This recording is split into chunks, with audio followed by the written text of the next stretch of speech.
The morning sun painted the valley in golden hues as Ilara made her way through the thick forest. At 17, she had learned to move silently between the ancient trees, her bare feet finding purchase on moss-covered roots and fallen leaves. The villagers of Thornbrook always warned children never to venture too deep into the whispering woods, but Ilara had been coming here since she was small. Something about the forest called to her in ways she couldn't explain. Her grandmother's voice echoed in her memory as she walked. "Some souls are born with old magic in their bones, child. They feel things others cannot, see beyond what normal eyes perceive." Ilara had never understood what those words meant until the day she first heard the dragon's pain. It happened 3 months ago, during the harvest festival. While the entire village celebrated with music and dancing, Ilara felt a sharp, burning sensation in her chest. The feeling was so intense that she doubled over, gasping for air. Through the overwhelming pain, she heard something impossible, a voice, ancient and powerful, crying out in agony somewhere far beyond the village walls. Since that day, the voice had called to her every morning. It spoke no words she could understand, yet somehow she knew it was asking for help. The pull grew stronger each day until she could no longer ignore it. Today, she had finally decided to follow the call to its source. The forest grew denser as she climbed higher into the mountains. Twisted branches formed a canopy so thick that very little sunlight reached the ground. Strange flowers bloomed in impossible colors, deep purples and electric blues that seemed to glow with their own light. Ilara had read about such places in her grandmother's old books. This was a place where magic still lived, untouched by the modern world that had forgotten its ancient roots. As she pushed through a wall of hanging vines, the trees suddenly opened into a massive clearing. In the center stood the ruins of what must have once been a magnificent castle. Broken towers reached toward the sky like accusing fingers, and crumbling walls were covered in vines that sparkled with an otherworldly shimmer. But what made Ilara's heart stop was the creature chained to the largest tower. The dragon was enormous, easily the size of 3 houses put together. Its scales were the color of midnight, but they reflected light like black diamonds. Massive wings hung limply at its sides, bound by chains that glowed with a sickly green light. Around its neck was a collar made of the same glowing metal, and from it hung hundreds of smaller chains that disappeared into the ground. The dragon's great head hung low, and, even from a distance, Ilara could see the exhaustion in its posture. This was a creature that had been captive for a very long time. As she watched, the dragon lifted its head slightly, and their eyes met across the clearing. The dragon's eyes were like molten gold, ancient beyond measure. In them, Ilara saw intelligence, wisdom, and a deep, crushing sadness that made her chest tighten. But, more than that, she felt recognition pass between them. This was the voice that had been calling to her. This magnificent being had somehow reached across the mountains with its mind, seeking someone who might understand its suffering. Ilara took a step forward, then another. She knew she should be terrified. Every story she had ever heard said that dragons were dangerous, that they breathed fire and destroyed everything in their path. But, looking at this creature, all she felt was compassion. The dragon watched her approach without moving, though its golden eyes never left her face. When she was close enough to see the individual scales on the dragon's massive snout, Ilara stopped.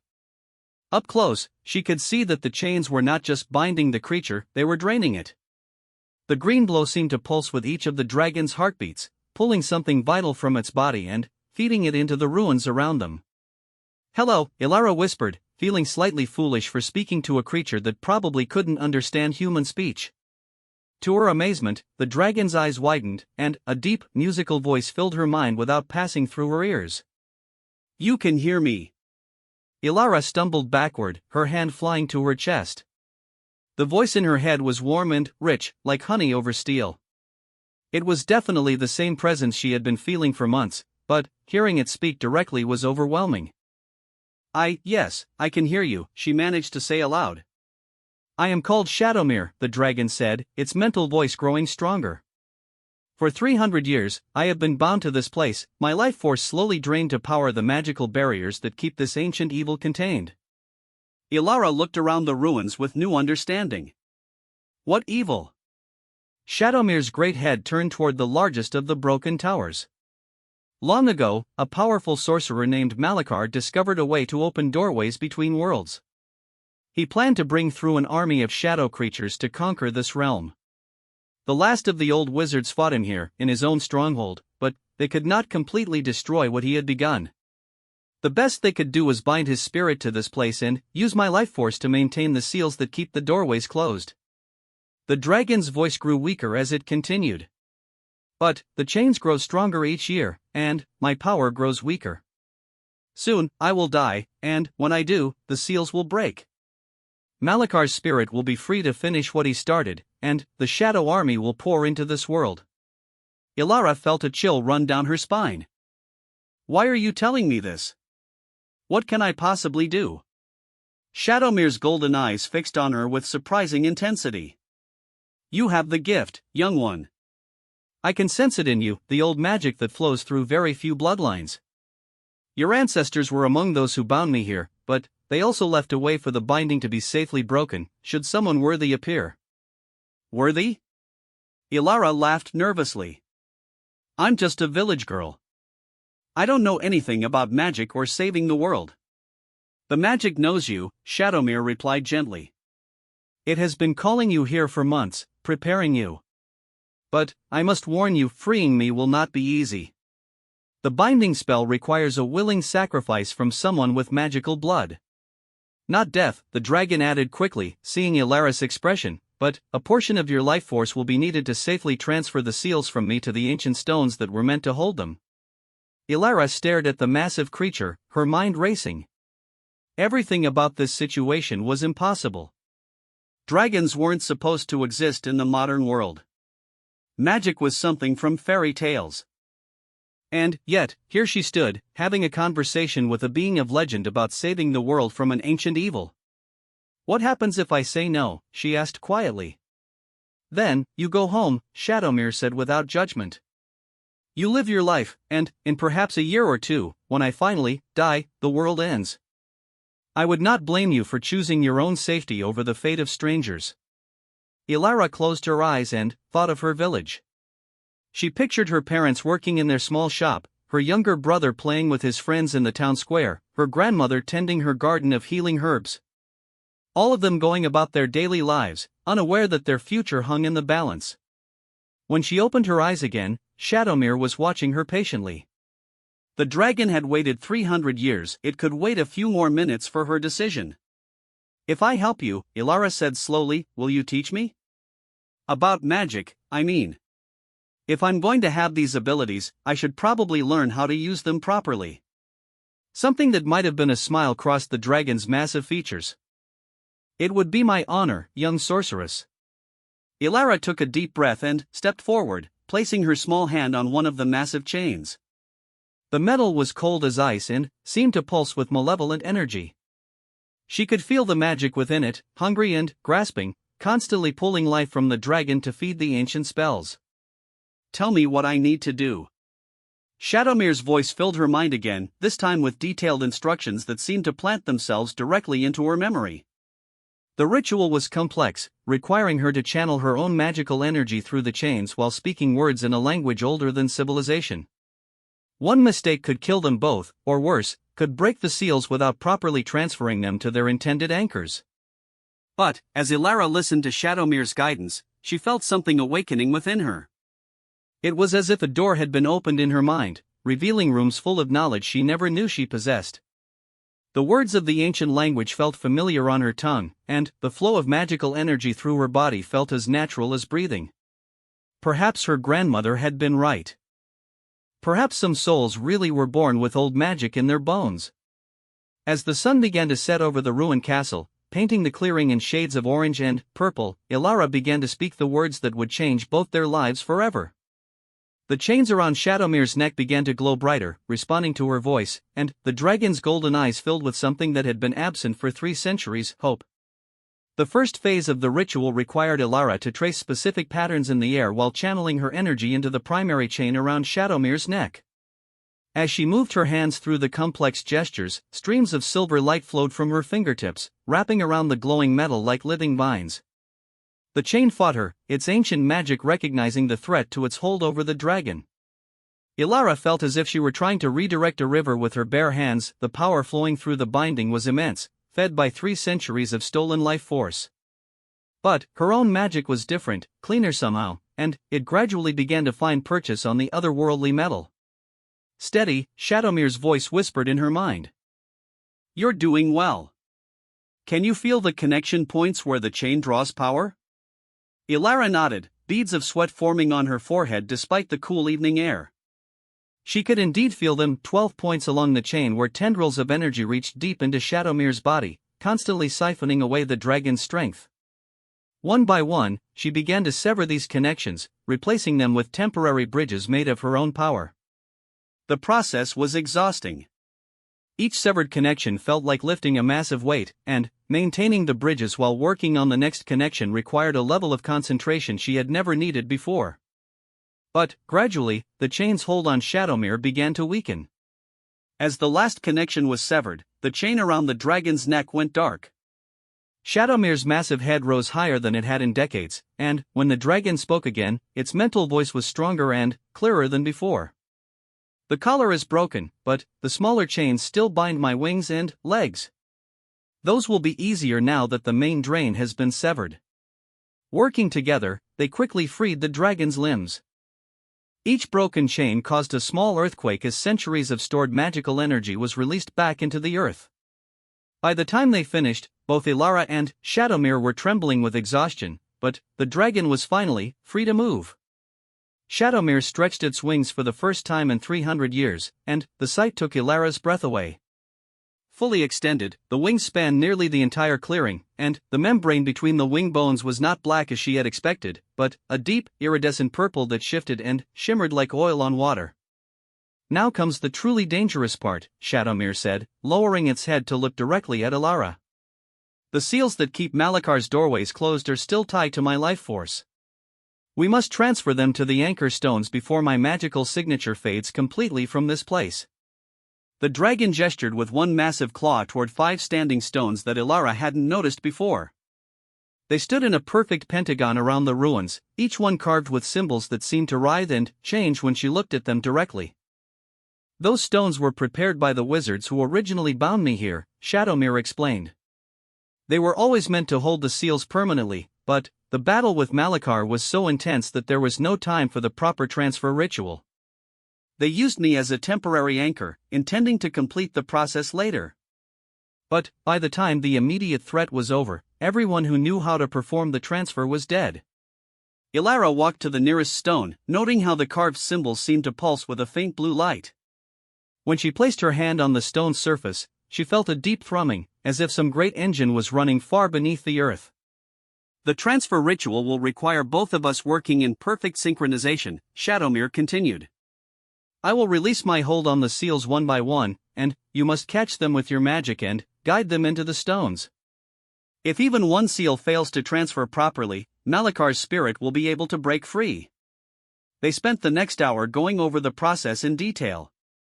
Unlike the chain-breaking ritual, which had relied primarily on Ilara's natural magical abilities, this would require her to consciously control and direct vast amounts of magical energy. It was like asking someone who had just learned to light a candle to control a lightning storm. But, as they practiced the basic movements and energy flows, Ilara began to understand that her connection to Shadowmere was deeper than she had initially realized. When their minds touched during the magical working, she could feel the dragon's centuries of accumulated wisdom and power. Not taking it for her own, but accessing it like a shared library. There is something I must tell you before we begin, Shadowmere said as they prepared for the transfer. The original binding spell was designed to be unbreakable as long as I lived. The only reason this ritual is possible is because you carry the bloodline of one of the original casters. Your great-great-grandmother was among the wizards who sacrificed themselves to stop Malakar. Ilara stared at the dragon in shock. My great-great-grandmother? But that was 300 years ago. Humans don't live that long. Time moves differently for those touched by deep magic, Shadowmere replied gently. She may have appeared to die in the normal sense, but part of her essence was woven into the spell itself. That essence has been passed down through her descendants, waiting for someone with enough power to complete what she started. As if responding to the dragon's words, Ilara felt a warmth spreading through her chest. For just a moment, she could have sworn she felt another presence with her, a gentle, motherly figure standing just at the edge of perception. "She's here," Ilara whispered, understanding flooding through her. "She's been guiding me all along." Shadowmere nodded solemnly. The dead do not rest easy when their work remains unfinished. But tonight, if we succeed, her spirit will finally be free to move on to whatever comes next. As the moon rose full and bright over the ruins, casting everything in silver light, Ilara and Shadowmere began the most important magical working either of them had ever attempted.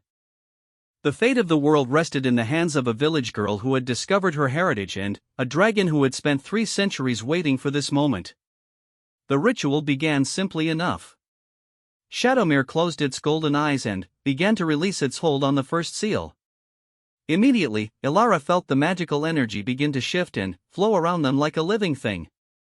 The seal itself was invisible to normal sight, but, to her magically awakened senses, it appeared as a complex web of silver light, beautiful and terrifying in its intricacy.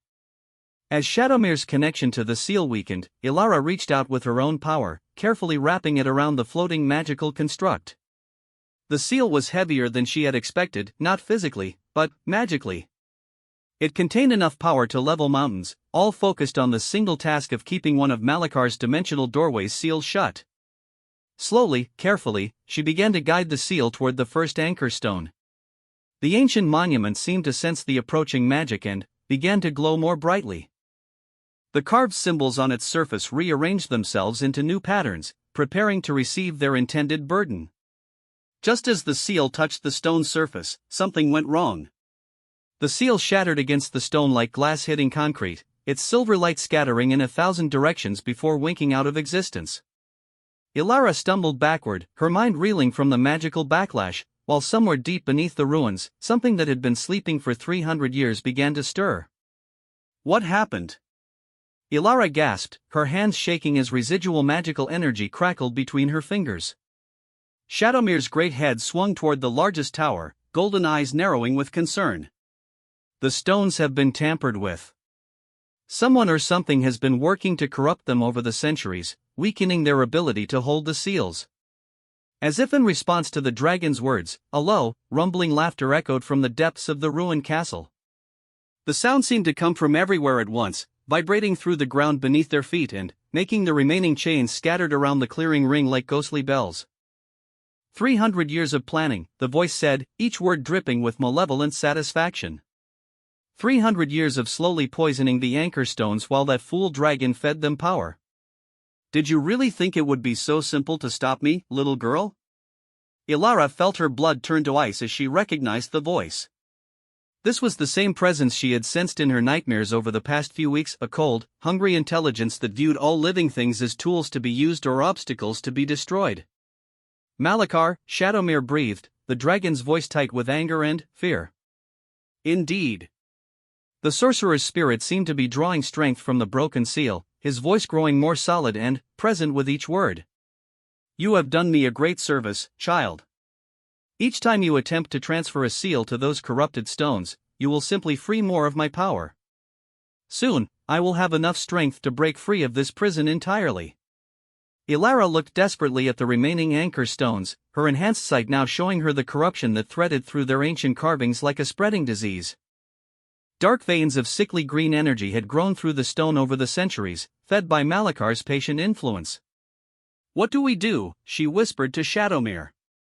The dragon was silent for a long moment, its massive head tilted as if listening to something only it could hear. When Shadowmere spoke again, there was a note of grim determination in its mental voice. There is another way, but it is far more dangerous. Instead of using the corrupted stones, we can anchor the seals to living beings.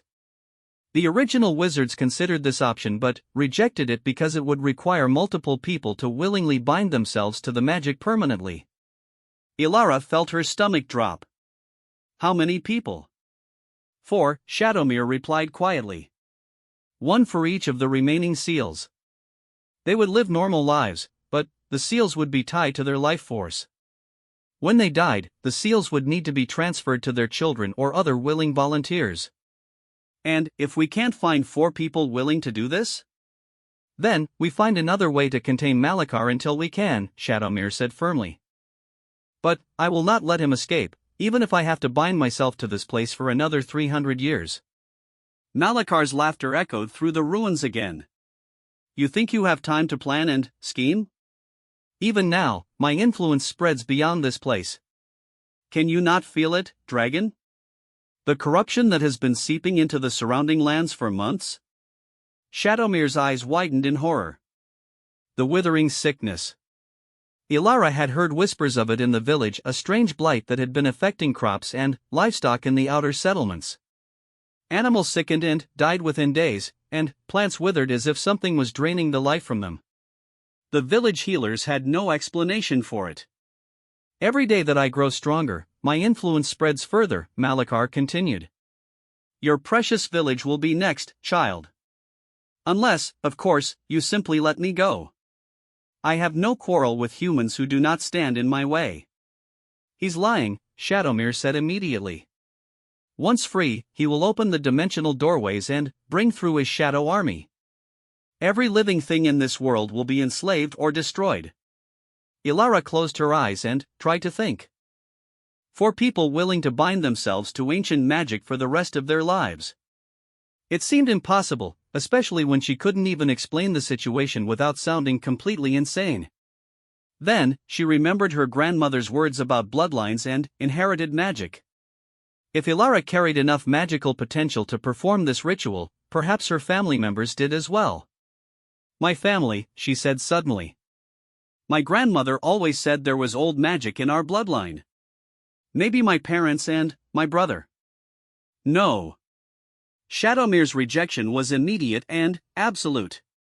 I will not allow you to bind your family to such a burden without their full understanding and consent.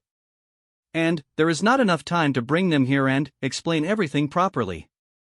Ilara opened her mouth to argue, but a new voice interrupted her. What if they weren't the only ones? The voice came from behind her, and Ilara spun around to see 3 figures emerging from the forest. The first was a tall, lean man with silver hair and eyes that seemed to hold starlight. The second was a woman of middle years with intricate tattoos covering her arms and hands. The third was a young man about Ilara's own age, with the pointed ears and graceful movements of someone not entirely human. Who are you? Ilara demanded, though something about the newcomers felt familiar. The silver-haired man stepped forward and bowed formally. My name is Aldrich Starweaver. I am the last surviving member of the Circle of Nine, the wizards who originally bound Malachar to this place. Ilara stared at him in shock. But that was 300 years ago. You can't possibly be. Time touches those with deep magic differently, Aldrich said, echoing Shadowmere's earlier words. I have spent the last 3 centuries in magical stasis, waiting for this moment. The others are Vera Ironbark, last of the Earth Witches, and Finn Night Whisper, whose elven heritage grants him natural resistance to dark magic. The woman called Vera stepped forward, her tattooed hands already glowing with earthy brown energy. We felt the magical disturbance when you broke the dragon's chains. It was like a beacon calling to every sensitive in 100 miles. Are you saying you're all willing to bind yourselves to the seals? Ilara asked, hardly daring to hope. Finn smiled, revealing teeth slightly sharper than those of a normal human. We have been preparing for this possibility for a very long time. Each of us has lived with the knowledge that Malachar would eventually find a way to escape, and that when he did, we would be needed. Touching, Malachar's voice sneered from the ruins. A gathering of has-beens and never-weres. Do you truly think your pitiful powers can contain me? To prove his point, the sorcerer's spirit lashed out with a tendril of dark energy that erupted from the largest tower. The magical attack struck the ground between the gathered allies, leaving a smoking crater and filling the air with the stench of sulfur and decay. He's growing stronger by the minute, Aldrich observed calmly, as if commenting on the weather. We need to begin the binding ritual immediately. Shadowmere lowered its head until it was level with the humans. I must warn you all, this binding is not temporary. Once you accept a seal, it will be part of you for the rest of your natural lives. You will be able to sense Malachar's activities and influence, which may bring nightmares and unpleasant visions. And if he ever grows strong enough to directly attack the seals, you will feel every moment of it. We understand, Vera said simply. Some duties cannot be passed to others. The ritual they performed was unlike anything Ilara could have imagined. Instead of the complex ceremonies she had been learning, this was something far more primal and direct. Each of the 4 volunteers stood at one of the cardinal directions around the ruins, while Shadowmere positioned itself in the center. Ilara's role was to serve as a conduit between the dragon and the volunteers, helping to guide the seals from their current anchor points to their new hosts. As she opened herself to the flow of magical energy, she felt her consciousness expand until she could perceive the entire magical structure that held Malachar in check. The seals were even more complex than she had realized. Each one was not just a lock, but an entire system of magical defenses. They created barriers that prevented Malachar from influencing the physical world, dampened his ability to communicate with potential followers, and, most importantly, kept the dimensional doorways sealed shut. But, transferring them to living hosts required a delicate touch. Unlike the anchor stones, which could simply hold the seals in place through brute force, human minds and souls were fragile things that could be destroyed by too much magical energy applied too quickly. Begin with me, Aldrich called from his position. As the eldest, I have the strongest natural defenses. Shadowmere released its hold on the first seal, and Ilara carefully caught it with her magic. This time, instead of trying to transfer the entire construct at once, she began to slowly feed it into Aldrich's magical aura. The process was like threading a needle while riding a galloping horse. It required perfect precision under extremely difficult conditions. To her amazement, Aldrich's body began to adapt to the foreign magic almost immediately. His silver hair took on an even brighter sheen, and his starlight eyes began to glow with their own inner light. When the transfer was complete, he straightened with a satisfied nod. "One down," he said, his voice now carrying harmonics that hadn't been there before. The second transfer, to Vera, proved more challenging. The Earth Witch's magic was fundamentally different from the cosmic forces that powered the seals, and it took several attempts to find a way to make them compatible. But, eventually, Vera's tattoos began to shift and change, incorporating new symbols that pulsed with the same energy as the transferred seal. Finn's transfer was the most dramatic. As the seal settled into his elven heritage, his pointed ears grew more pronounced, and his eyes shifted from brown to silver. More importantly, Ilara could feel the seal integrating with natural magical abilities, creating defenses that were stronger than the sum of their parts. "And, now the 4th seal," Shadowmere said, turning to look at Ilara. "Wait, what?" Ilara took a step backward. "I thought there were 4 of you to take the 4 seals." "There are 4 seals," Aldrich said gently. "And 4 of us. You were always meant to take one, Ilara. Your blood connection to the original binding makes you the strongest anchor point." Before Ilara could protest, Shadowmere began to release the 4th and final seal. This one was different from the others, where they had been silver and cold. This seal was warm and golden, and it seemed to sing as it floated through the air toward her. When it touched her magical aura, Ilara felt a shock of recognition. This seal had been created specifically for her bloodline, designed to work with the inherited magic that flowed through her family. As it integrated with her own power, she felt her consciousness expand even further, until she could sense magical activities for hundreds of miles in every direction. "It is done," Shadowmere announced as the last traces of the transfer settled into place. Malachar's roar of fury shook the very foundations of the ruined castle. "This is not over. I will find a way to break free, and, when I do, I will make each of you suffer for 1,000 years. "Perhaps," Aldrich said calmly. "But, not today." As if in response to his words, the ruins began to change. The crumbling towers straightened and repaired themselves, ancient stones fitting back together with perfectly precise clicks. The broken walls rose from their foundations, and windows that had been dark for centuries began to glow with warm, welcoming light. "What's happening?" Ilara asked, watching in amazement as gardens bloomed to life in the courtyards and fountains began to flow with crystal-clear water. "The magic that bound Malachar to this place was also what kept it in ruins," Shadowmere explained. "Now that the seals are properly anchored, the castle can return to its original state." It will serve as a sanctuary for those who guard the seals, and as a center of learning for those who wish to study the old ways of magic. Vera was examining her transformed tattoos with obvious satisfaction. It will be good to have a proper workshop again. I have been storing spell components in a cave for the past 50 years. Finn laughed, his new silver eyes sparkling with amusement. And I can finally stop pretending to be a wandering minstrel. Do you have any idea how tired I was of singing the same songs over and over? Aldrich walked over to Alara, his expression serious but kind. You understand what this means, don't you? You can never go back to your old life. The seal you carry requires constant attention and care. You will need to stay here and learn to master your new abilities. Ilara felt a pang of sadness as she thought of her family in the village. They would wonder what had happened to her, and she would miss watching her little brother grow up.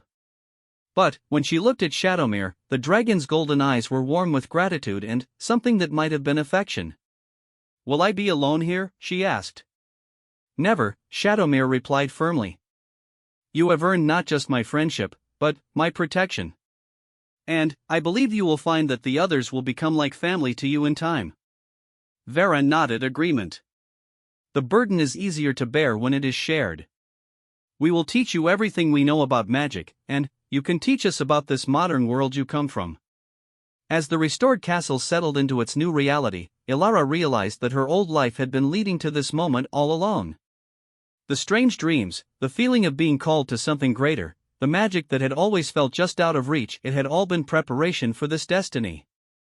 What happens now? She asked. Now, Aldrich said with a smile, we begin your real education. You have the power to perform miracles, but power without knowledge is dangerous to everyone around you. There are libraries in this castle that contain magical wisdom dating back 10,000 years. Finn grinned and gestured toward the now beautiful gardens. And, when you need a break from studying, I know at least 1,000 songs that are actually worth listening to. Shadowmere spread its great wings and launched itself into the air, performing a graceful loop before landing again with obvious joy. And I will teach you to see the world as dragons do, from high above, where all the connections between things become clear. As the moon set and dawn broke over the whispering woods, Ilara looked around at her new home and her new family. The village girl who had followed a voice in her mind was gone, replaced by a young sorceress with the power to protect the world from ancient evils. But, more than that, she had found her true purpose. For the first time in her life, she felt completely at peace with who she was meant to be. 2 years had passed since the night Ilara became a guardian of the seals. The castle that had once been Malakar's stronghold now served as a center of learning and magical research, its halls filled with the sounds of study and laughter rather than the echoes of ancient evil. Ilara had grown into her powers in ways she never could have imagined. Under the patient guidance of her 3 companions and the dragon she now considered her closest friend, she had mastered not just the basic principles of magic, but advanced techniques that few humans had ever learned. She could speak with animals, heal injuries that would have been fatal just a few years ago, and see through illusions that would fool even experienced wizards. But, perhaps more importantly, she had learned to use her connection to the seal as more than just a burden. The magical construct that lived within her magical aura had become a tool for understanding the deeper currents of magic that flowed through the world.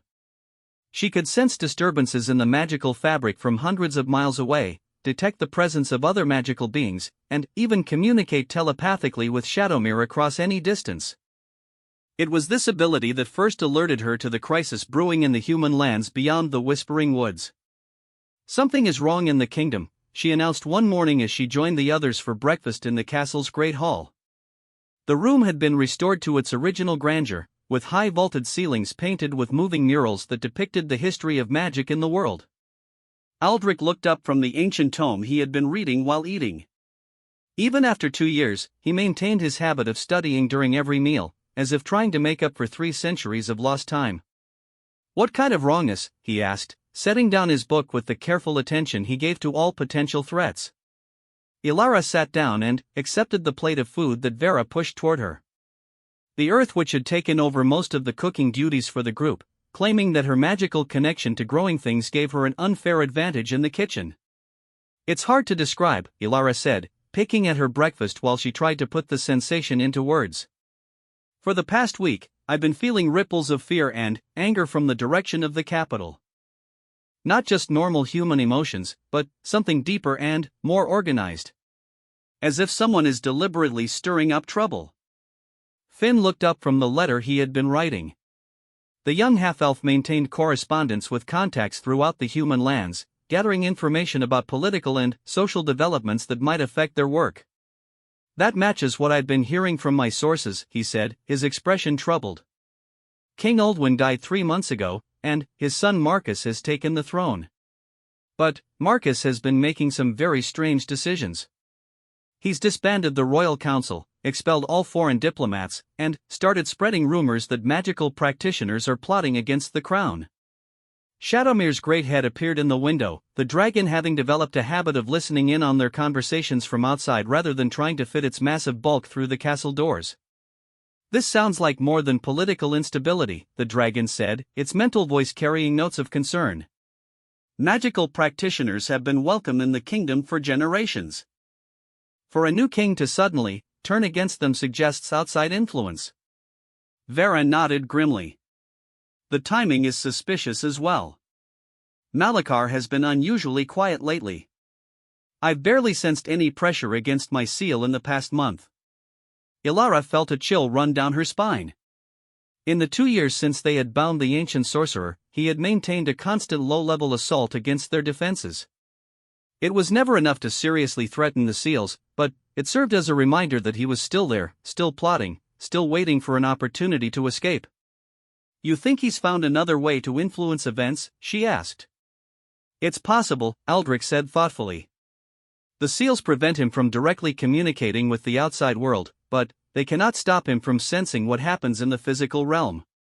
If he has been watching and learning for the past 2 years, he might have found a way to work through intermediaries.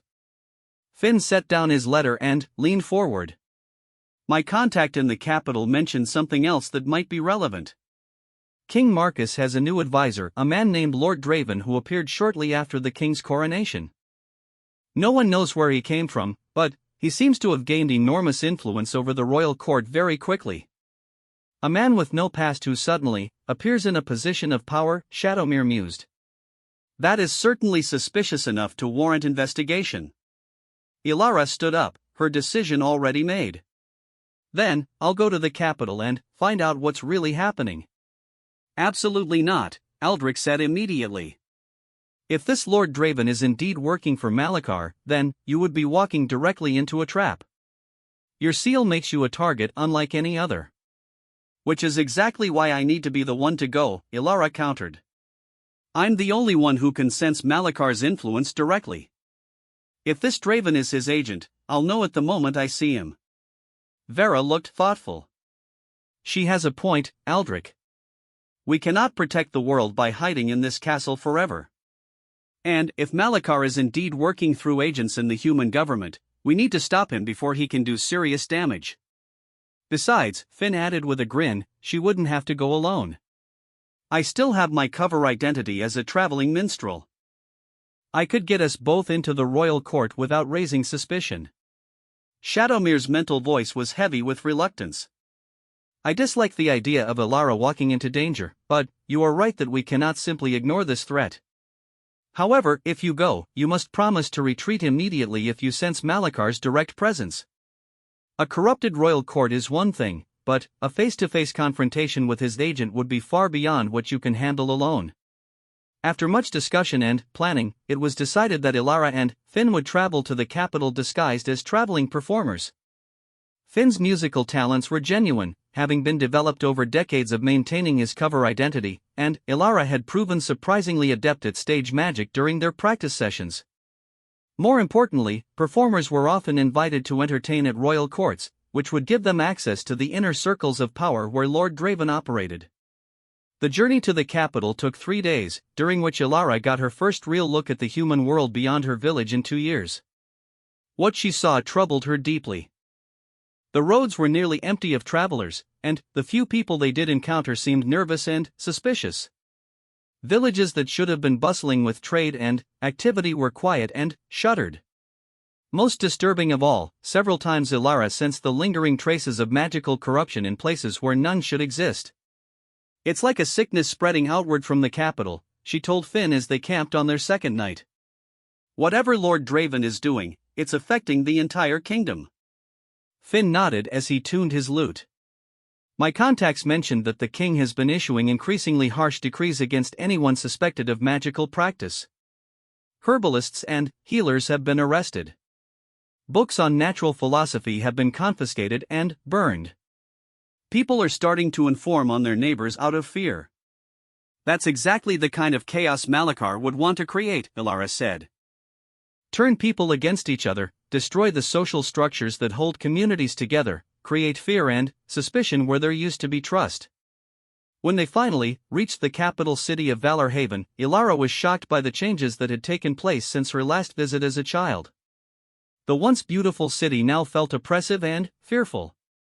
Guards in black armor stood on every street corner, and posters had been nailed to walls throughout the city offering rewards for information about suspected magical practitioners.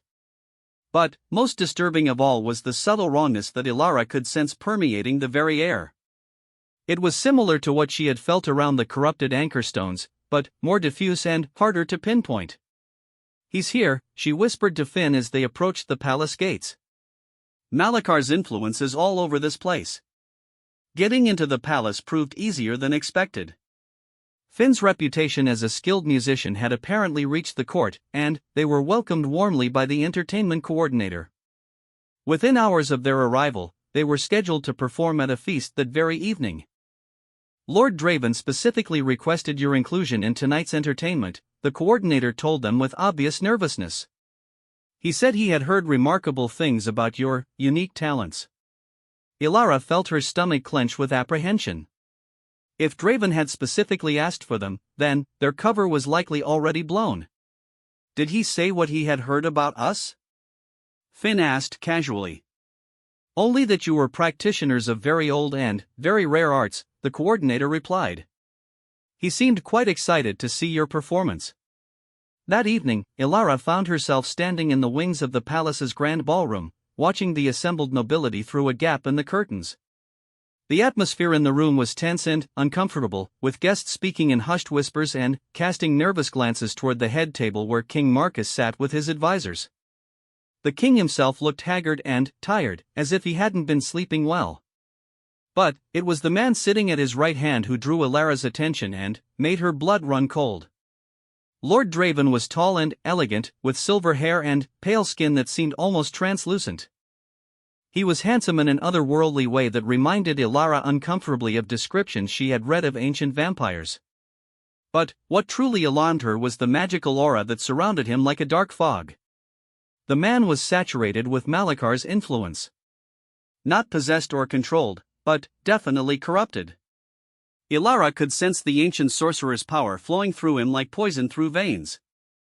"That's him," she breathed to Finn. "He's not just working for Malachar, he's been transformed into something else entirely." Before Finn could respond, they were called onto the stage. The performance they had planned was a combination of music and minor illusions, designed to entertain without revealing the true extent of Ilara's abilities. But, as soon as they began, Ilara realized that Lord Draven was not watching for entertainment. He was studying her magical techniques with the intensity of a scholar examining a rare specimen. Halfway through their act, Draven stood and began walking toward the stage. Conversations throughout the ballroom died away as the assembled nobles watched his approach with obvious tension. "Fascinating," he said in a voice that carried clearly through the silent room. "Tell me, young lady, where did you learn such interesting applications of minor magic?" Ilara felt Malachar's presence pressing against her consciousness through his agent, probing for weaknesses in her defenses. She strengthened her mental barriers and gave Draven her most innocent smile. "My grandmother taught me, my lord." She said it was just old folk magic. Draven's smile was cold and predatory. "Your grandmother must have been a remarkable woman. Perhaps you would be willing to demonstrate some of her other teachings? I am always eager to learn about folk traditions." The request was clearly not optional. Ilara could feel the magical compulsions woven through Draven's words, designed to make her want to comply with his desires. But her connection to Shadowmere and her training with the other guardians had taught her to recognize and resist such influences. "I'm afraid I only know a few simple tricks, my lord," she said carefully. "Nothing that would interest someone of your obvious education." Draven's eyes narrowed, and, for a moment, his handsome features seemed to shift and waver, revealing something far more sinister underneath. "I think you are being modest. In fact, I think you know a great deal more about magic than you pretend. Perhaps we should have a more private conversation about your heritage." Before Ilara could respond, the ballroom doors burst open and guards in the black armor she had seen throughout the city marched in. They moved with military precision to surround the stage, clearly acting on prearranged orders. "Seize them," Draven commanded. "I believe we have found 2 more practitioners of illegal magic." Finn stepped forward, his hand moving to the knife at his belt. "Run," he whispered to Ilara. "I'll hold them off as long as I can."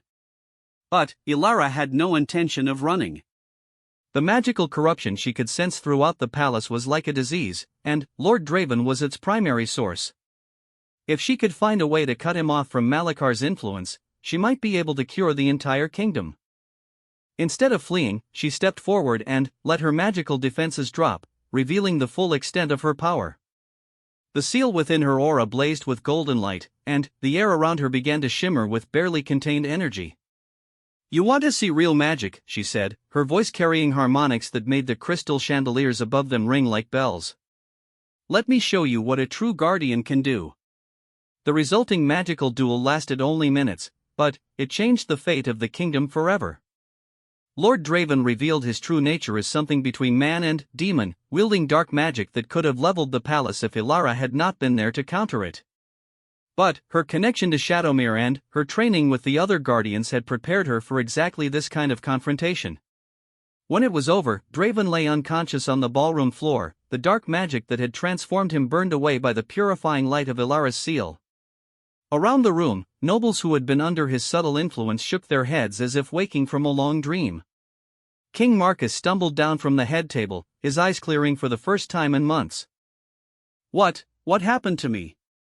I remember giving orders, but it felt like someone else was speaking through my mouth." "You were under magical influence, Your Majesty," Ilara said gently. "But the threat has been neutralized." Over the following weeks, Ilara worked with the royal court to undo the damage that Draven had caused. Laws against magical practitioners were repealed, arrested healers and scholars were released, and the kingdom slowly began to heal from the poison that had been spreading through it. But, perhaps more importantly, the events in the capital had revealed something that none of the guardians had expected. Malakar's influence was far more widespread than they had realized, and there were likely other corrupted agents working in different parts of the world. "This was just the beginning," Shadowmere said as they prepared to return to the castle. "If he had one agent in place, there are certainly others. Our work is far from over." Ilara nodded, but she found herself looking forward to the challenges ahead rather than dreading them. The frightened village girl who had first heard a dragon's call was gone, replaced by a confident sorceress who understood her place in the world. "Then, we'll find them," she said simply. "All of them. However long it takes." As they traveled home through the whispering woods, Ilara reflected on how much her life had changed. She had started as a girl who felt like she didn't belong anywhere, and had become a guardian whose actions could affect the fate of nations. But, more than that, she had found her family. Shadowmere flew overhead, keeping watch for any signs of danger. Finn rode beside her, already composing songs about their adventure that would spread the truth about what had happened in the capital. Vera and Aldrich were waiting at the castle with new research that might help them locate other corrupted agents. Together, they formed something that had not existed in the world for centuries, a functioning circle of guardians, bound not just by magical seals but by genuine friendship and shared purpose.